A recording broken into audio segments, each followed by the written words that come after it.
Hey guys, how's it going? My name is Arden, and thanks for joining us here on Comic Island. Today we're going to review a book called A Radical Shift of Gravity I got as part of my pull this week. Now, this is, we're doing this a little bit differently than how I've been doing my pulls from last week, and we're just going to focus on this book for this particular stream with the goal to kind of potentially do a series of streams without, instead of just like me grouping them all together. Here, I'm gonna just turn off my ringer. Making some noise there. I don't even know about what. Mm-hmm. Ah, hang on. There we go. And yeah, so this is a book by Top Shelf Comics or Top Shelf Productions by Nick Tapalansky and Kate Glasheen. It's a pretty cool sci-fi indie book about basically an Earth where gravity just disappears one day. And it's kind of cool how it tells the story. It's very out of order, but not like in that exhausting tone that certain stories can have. It has a certain logic to it, and it's relatively easy to follow, but you are jumping around a lot in time periods and often not even following the same creative thread. There's a lot of parallel plot lines going on here in different eras of this Earth where gravity disappears, and basically in the first days it's the gravity gets reduced to like 16% of what it is now, but just for humans, and it's the equivalent of being on the moon. And so people kind of take it as fun and bouncing around, and I don't want to give away too much detail of what happens later because it's kind of revealed over time, but there is a second shift where they basically go to zero gravity, and there's a lot of talk about dealing with that world and stuff. It's kind of cool. They clearly did their homework here. I like physics, at least the broader sort of physics discussed here, talking about the larger theories behind stuff rather than the more grounded, clear cut like equations for velocity and stuff like that. Talking about the dynamics behind how the universe works is interesting to me. And one of those things is like the four fundamental forces of the universe being weak and strong, radiation, electromagnetism, and finally the one we know least about, which is gravity.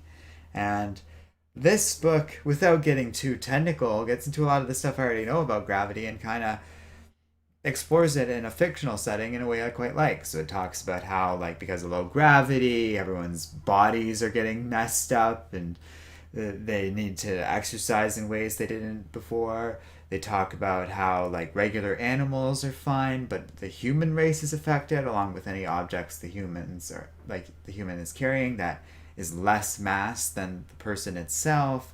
They talk about how gravity isn't well understood and different theories for why this is happening. Some people saying magic and the earth trying to punish them, others getting into the core of the earth and how little we understand of that physically. Like, it's all just theory without, like, with indirect evidence supporting it. So they kind of have different plans for potentially bringing gravity back. It's a cool book. It feels very standalone. We're following this guy who's on the back of the cover and I think on the front really too, called Noah, and he's the journalist. So a lot of his stuff is, we kind of get his articles from each era of Earth history following these shifts in gravity.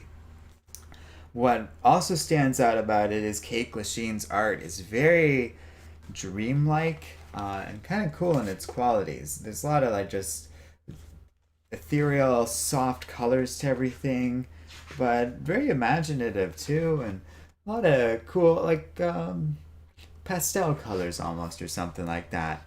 And the story itself evokes content talking about a dream and that sort of thing. All of which makes for a pretty compelling story about like this change in gravity in a way that I quite liked. So I would recommend this book. It's definitely a little bit more expensive than like what even a trade would be. It's a little bit thicker than the average trade, but there is that cost to it, we'll say. Um, but I felt I enjoyed it, like for the price that I paid for it. it was creative and different, and I kind of liked how it felt like a complete thing in and of itself. There's a beginning, middle, and end to this, and I don't feel a huge desire for like a sequel or something like that. This is an interesting story on its own, and makes me interested in seeing what these creators there's like credits on here for other work these creators have done, and I'm kind of curious to see some of that too because this was a well done story overall. I like the stuff that worked with Noah's family. It really pulls you in emotionally. I wasn't like sobbing or weeping or anything like that, but I would recommend this if you like sci-fi and are looking for something different than the typical Marvel DC affair. And that's about it. I would yeah, recommend it. Like I said, check it out either online. I did have to like special order it from the comic book store. To the extent that like it wasn't even on Comics Hub to pre-order. I had to like email the store to bring it in for me, but I did quite like it.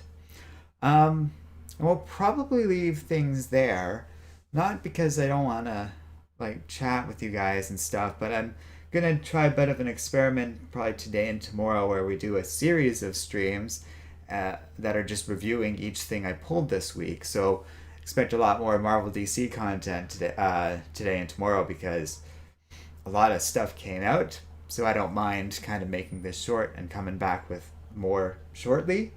So expect a series of stuff like that. We're just going to experiment with this and see how that sort of thing works. So next up, well, I got this metal book here to read, so I'm going to go ahead and take a look at that, and I'll be back shortly with my thoughts on it. And we'll just kind of stagger it like that. Unlike how I'd been doing the group streams and clumping them all together, and I'm not against that idea. We kind of divide it up into chapters, but I think this way you guys can kind of pick and choose what you might be interested in a given pull. But these also aren't ordered in any quality. I'm just sort of going through them at random, pretty much. So first up was Radical Shift of Gravity. I would recommend that. Next up, we're going to talk about Dark Knight's Death Metal number 2. So see you guys in a little bit, and I'll let you know what I think.